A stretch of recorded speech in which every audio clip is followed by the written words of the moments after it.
Puji Tuhan, saudara-saudara yang Tuhan Yesus kasihi, selamat berjumpa kembali dengan saya dalam khotbah online GPC Anugerah Bermazmur Minggu 6 Juni 2021. Mari kita meminta Roh Kudus untuk memberikan kepada kita pencerahan sehingga kita bisa mengerti makna daripada berita firman Tuhan hari ini. Mari kita berdoa. Tuhan Yesus yang penuh kasih, terima kasih untuk hari yang baik yang sudah Engkau berikan kepada kami. Kami tahu Tuhan, bahwa di dalam perjalanan hidup seringkali kami gagal untuk menyenangkan Engkau. Tetapi kami akan bangkit kembali untuk melakukannya lagi. Dan dengan pertolongan Roh Kudus kami percaya kami mampu, kami bisa untuk menyenangkan hati Tuhan. Oleh sebab itu kuduskan dan sucikan kami hari ini, karena kami ingin dilayakkan menerima berita firman-Mu. Dipuji, ditinggikan dan diagungkan nama-Mu sampai selama-lamanya, di dalam nama Tuhan kami Yesus Kristus. Amin. Saudara-saudara, kiranya kasih dan anugerah Bapa yang penuh cinta akan memberkati dan menyertai saudara dimanapun saudara berada. Hari ini saya mau sampaikan tema firman Tuhan, yakni apakah rancangan Tuhan itu real?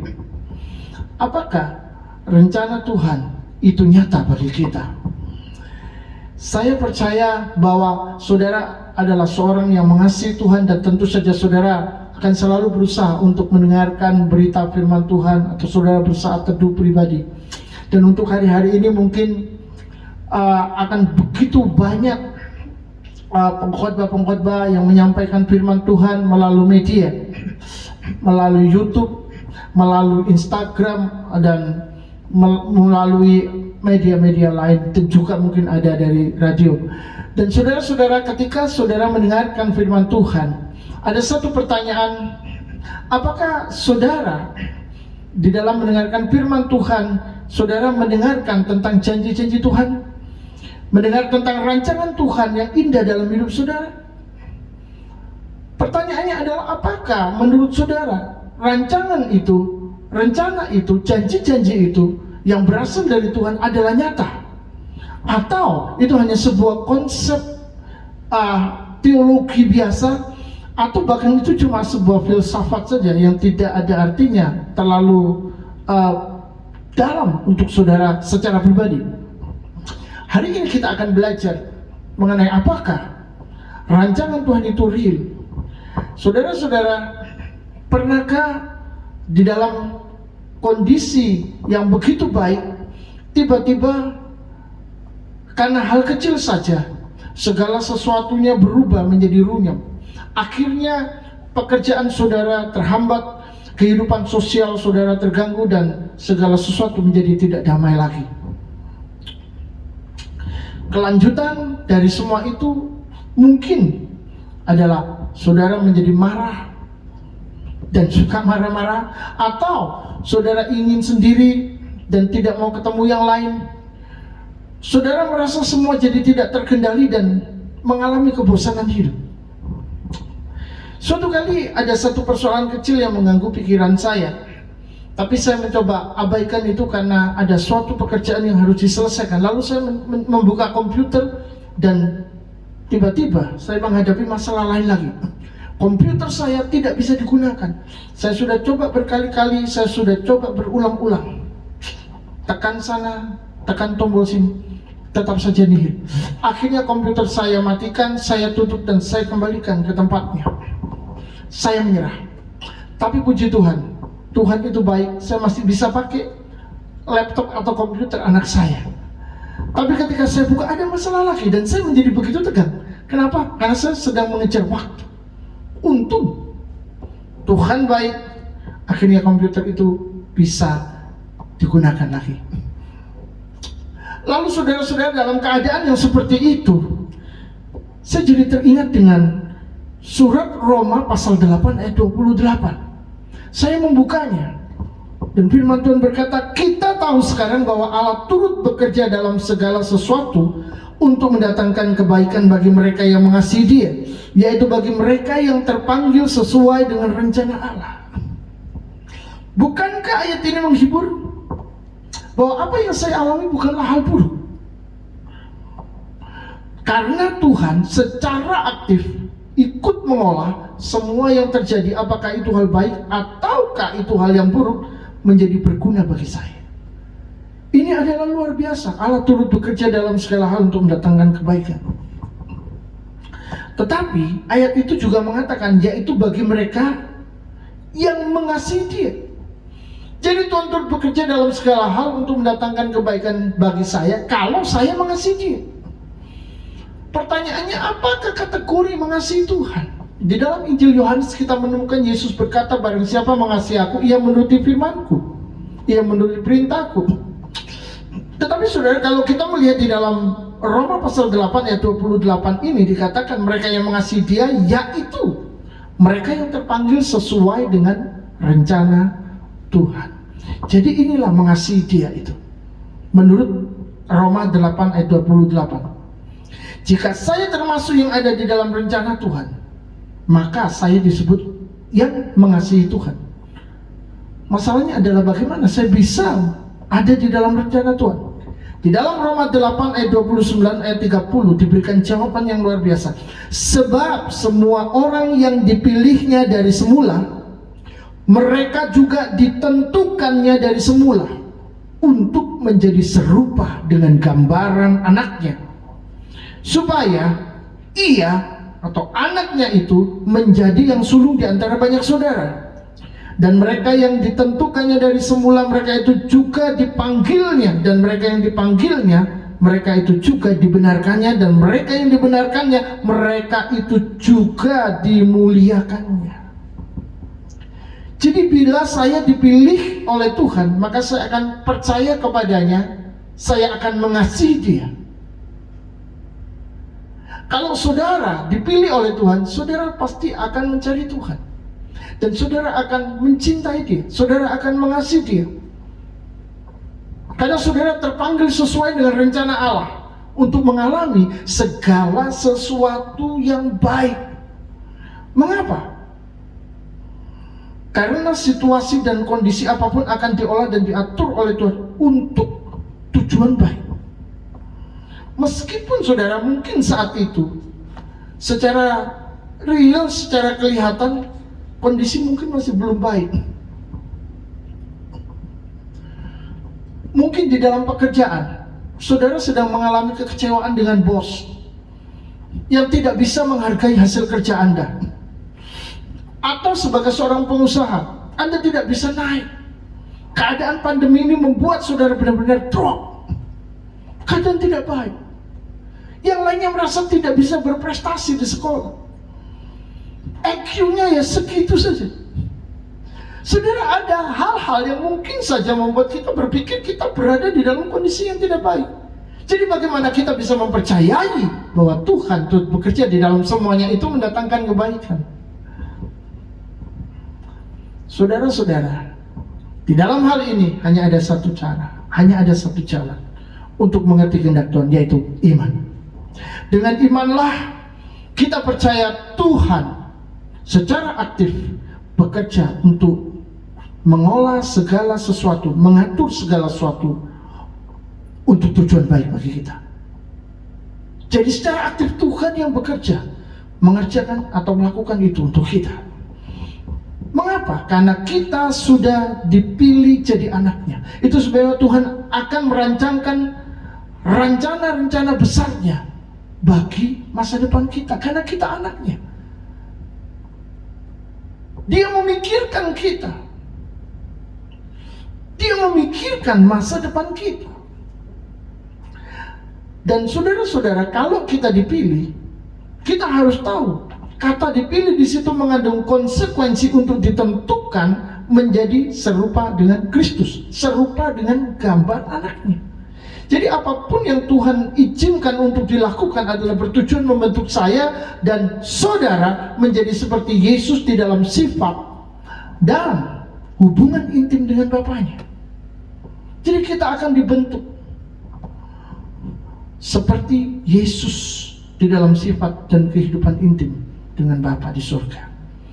Jadi ini tujuannya, dipilih, dipanggil, mengasihi Dia dan mengalami segala sesuatu yang baik di dalam kehidupan ini, meskipun di dalam keadaan nyata kita belum melihat hal itu. Jadi saudara-saudara, kita dipanggil untuk mewarisi sifat-sifat Yesus. Dengan cara apa? Kita diubahkan oleh pembaharuan Roh Kudus setiap hari, dan kita akan menjadi semakin melekat di dalam persekutuan dengan Tuhan. Mengapa? Karena kita sudah dipilih dan kita terpanggil di dalam rencana Tuhan. Itu sebabnya saya tidak lagi mempermasalahkan apa yang terjadi di dalam kehidupan saya. Mau keadaan baik, keadaan tidak baik, situasi bagus, tidak bagus, saya terus belajar bertunduk dan bersyukur kepada Tuhan, karena saya percaya itu pasti baik. Sebab Bapakku yang ada di surga merancangkan hal indah bagiku, merancangkan hal indah bagimu pula. Ada seorang ibu yang menghubungi saya untuk konsultasi atas masalah yang sedang dihadapinya. Dia butuh dukungan di dalam doa untuk menghadapi satu peperangan batin karena masalah kesehatannya. Saya pernah ceritakan hal ini. Dia memiliki benjolan di paru-paru dan dokter meminta dia untuk melakukan tindakan medis yang bernama biopsi, atau mengambil cairan untuk memeriksa penyakit atau menemukan penyebab penyakitnya. Saudara-saudara, dia takut dengan benjolan itu kalau ternyata itu adalah kanker. Tetapi dia juga takut dengan pemeriksaan biopsi karena dia sedang membayangkan rasa sakit yang luar biasa. Tapi akhirnya saudara, ketika dia berdoa, dia bergumul dalam doa, akhirnya dia melakukan tindakan biopsi. Namun tiba-tiba dokter mengatakan bahwa biopsi tidak bisa, karena alat tidak mencapai benjolan, jadi harus melakukan core biopsi yang lebih menyakitkan. Saya rasa ibu ini benar-benar sedang digembleng oleh Tuhan, sedang mengalami masalah-masalah yang buruk dalam kehidupannya, tetapi karena rencana Tuhan ada di dalam hidupnya. Jadi hal baiklah yang akan dialami. Namun di dalam ketakutan ia percaya kepada Tuhan dan semua benar-benar dilewatinya. Dan akhirnya setelah dilakukan core biopsi, dokter mengatakan tidak ditemukan kanker ganas. Puji Tuhan. Dia mulai bertumbuh di dalam ucapan syukur. Tetapi lebih dari itu, imannya juga bertumbuh, doanya semakin kencang. Dan dia mulai terlatih untuk mencapai ukuran yang lebih matang secara rohani. Inilah rencana indah yang Tuhan siapkan untuk hidupnya. Jika seorang terpilih, saudara-saudara, dan terpanggil sesuai dengan rencana Tuhan, maka dia akan berubah menjadi orang yang mengasihi Tuhan. Dan apapun yang terjadi di dalam kehidupannya ada di dalam rancangan Tuhan yang penuh dengan damai sejahtera, karena Tuhan tidak pernah merancangkan kecelakaan untuknya.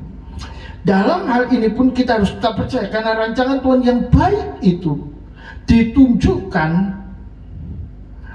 Tidak semuanya aman-aman saja, baik-baik saja, tidak ada masalah. No.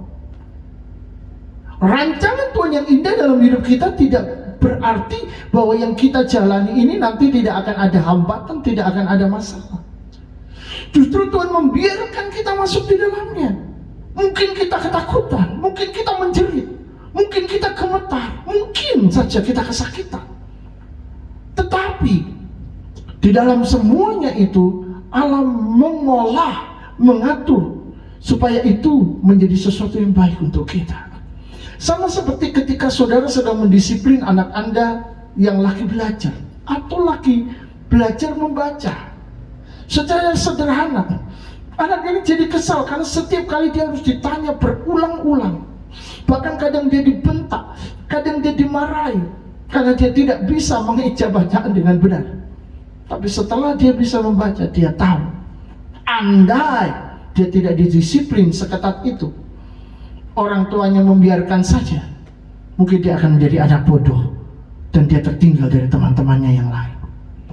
Disinilah saudara kita melihat bahwa rancangan Tuhan tidak selalu ditunjukkan bahwa semua akan baik-baik dan aman-aman saja.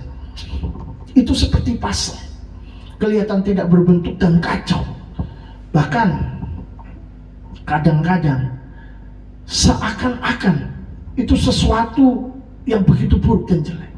Tapi setelah terpasang semuanya, kita akan melihat gambaran yang baik dan indah.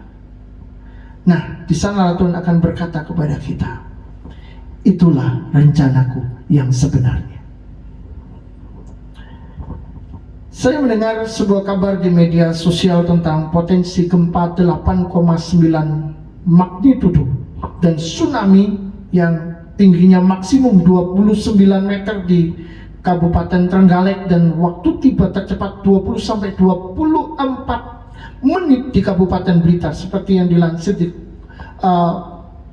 oleh kompas.com. Saudara-saudara yang dikasihi Tuhan, saya percaya kabar seperti ini bisa membuat hati resah dan dak dikduk. Bagaimana jika hal itu sungguh-sungguh terjadi seperti di Aceh atau di negara lain? Kalau itu terjadi pada keluarga kita bagaimana?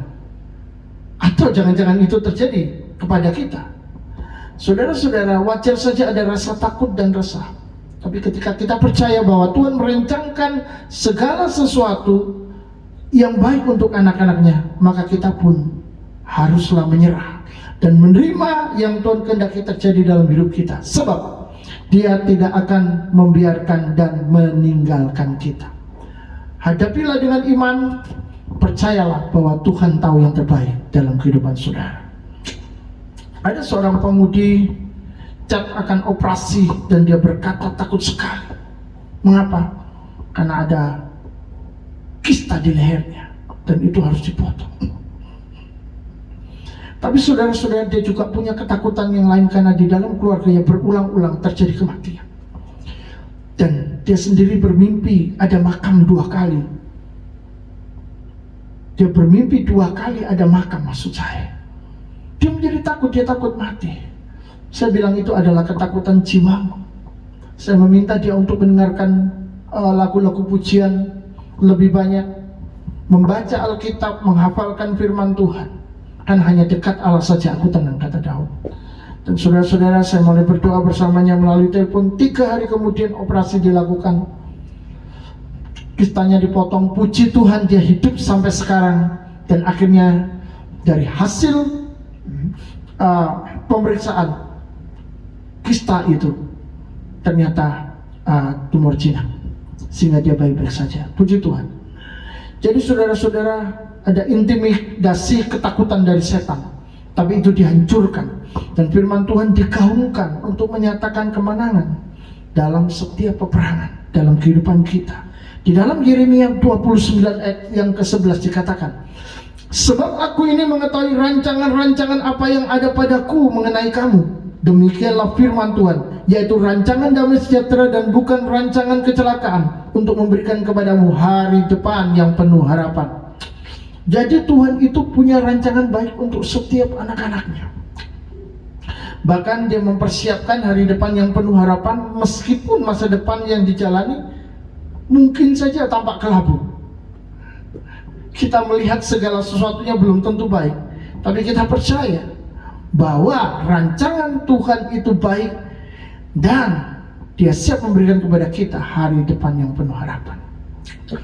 Saudara-saudara, ada seorang ibu yang share kalau anaknya pergi meninggalkan rumah karena masalah remaja atau karena persoalan remaja. Pencarian dilakukan, polisi dan media dihubungi, keluarga dan teman-teman dikerahkan untuk mencari saudara, melalui Instagram, melalui WA, melalui media yang bisa mereka capai. Berhari-hari ibu ini sedih bergumul dengan Tuhan, tetapi nggak ada hasil. Lalu mulailah dia meminta doa lewat HP bersama keluarganya. Jadi saudara, kami berkomunikasi dan berdoa melalui HP. Loudspeaker dibuka, keluarga mendengar. Kami mulai berdoa saudara. Kami mulai berdoa waktu itu sudah di hari yang ke-11, 12 dan 13. Di hari yang ke-13 kami berseru kepada Tuhan dan kami manggil nama anak ini di dalam nama Yesus. Saudara-saudara, di hari yang ke-14 kuasa Tuhan dinyatakan, mujizat terjadi. Sore hari anak ini pulang diantar seseorang. Luar biasa. Dia pulang dalam keadaan baik, dan lebih dari itu dia berada di dalam sebuah kesadaran bahwa Yesus hadir di dalam kehidupan. Tadinya dia kurang percaya kepada Tuhan, dia kurang percaya kepada Yesus, tapi kali ini dia percaya di dalam pencarian jati dirinya. Dia menemukan Kristus. Dan buat saya itu luar biasa. Maka janji Tuhan yang dikatakan bahwa dia memberikan hari depan yang penuh harapan dan rancangannya adalah damai sejahtera bukan kecelakaan. Itu boleh dilihat dari peristiwa ini. Saudara-saudara, firman Tuhan digenapi. Yang terjadi adalah pekerjaan Tuhan. Hari ini, apakah saudara sedang terbelit oleh masalah? Serahkan diri dan percayalah, karena rancangan Tuhan itu sempurna bagi orang-orang yang mengasihi Dia, dan Dia merencanakan hari depan yang penuh harapan secara real. Itu sebabnya saudara-saudara, jangan takut, karena Tuhan adalah Allah yang nyata. Tuhan adalah Allah hidup. Tuhan bukanlah Allah yang mati. Pertanyaannya sekarang, apakah kehendak Tuhan sesungguhnya dalam hidup kita setelah kita melewati hari-hari yang berwarna-warni, penuh tantangan dan pergumulan, juga damai dalam kondisi perjalanan hidup yang lancar?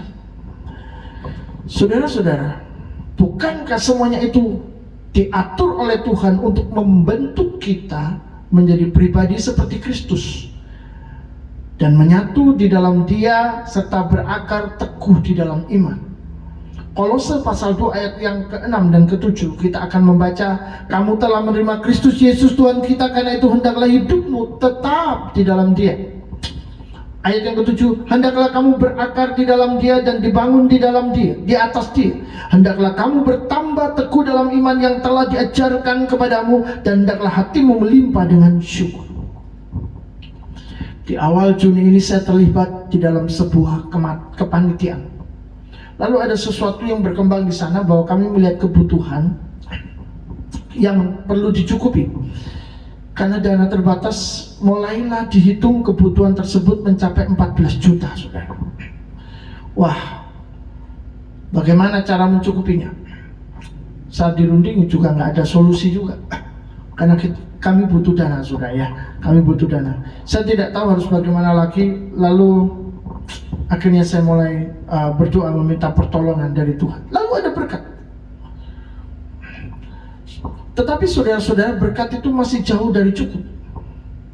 Lalu saya informasikan kepada panitia yang lain.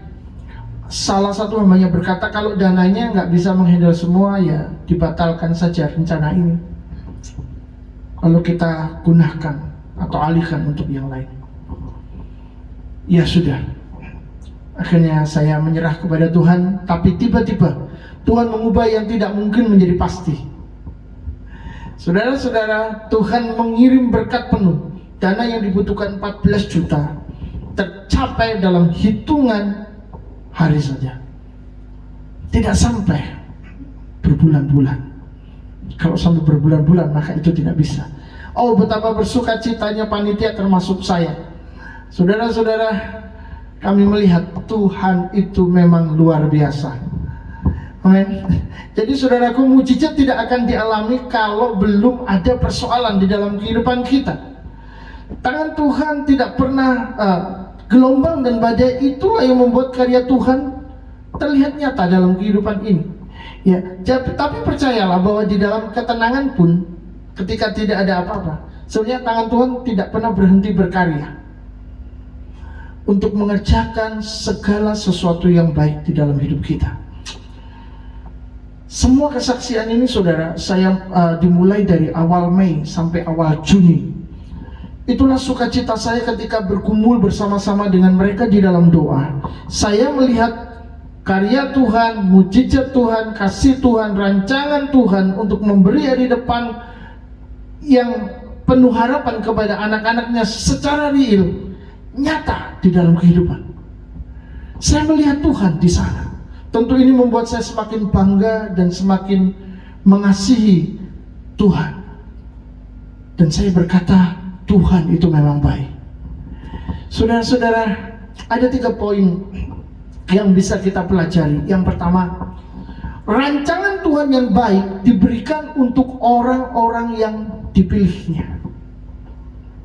Karena hanya dengan dipilih, dipanggil, dan mengasihi Dia, hal-hal yang baik itu, tujuan dan rancangan Tuhan yang baik itu terjadi dalam kehidupan kita. Kalau kita tidak terpanggil sesuai dengan rencana Allah dan tidak mengasihi Dia, maka Allah tidak akan turut bekerja untuk mendatangkan kebaikan bagi kita, karena itu adalah sesuatu yang khusus. Sama seperti ketika seseorang telah dipilih untuk menjadi seorang yang penting di dalam sebuah negara, maka fasilitas akan diberikan kepadanya. Yang kedua, saudara, tujuan dari rancangan Tuhan adalah menjadikan kita seperti Yesus. Jadi ketika Dia memilih kita, Dia memanggil kita, kita mengasihi Dia, kita terpanggil sesuai dengan rencananya.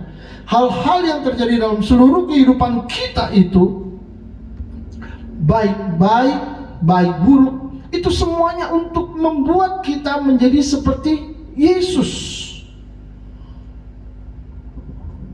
Yang ketiga, pergumulan hidup dan situasi kondisi apapun yang diizinkan Tuhan adalah untuk membentuk karakter Kristus di dalam kita, sehingga hidup kita ini bukanlah hidup yang tidak ada artinya.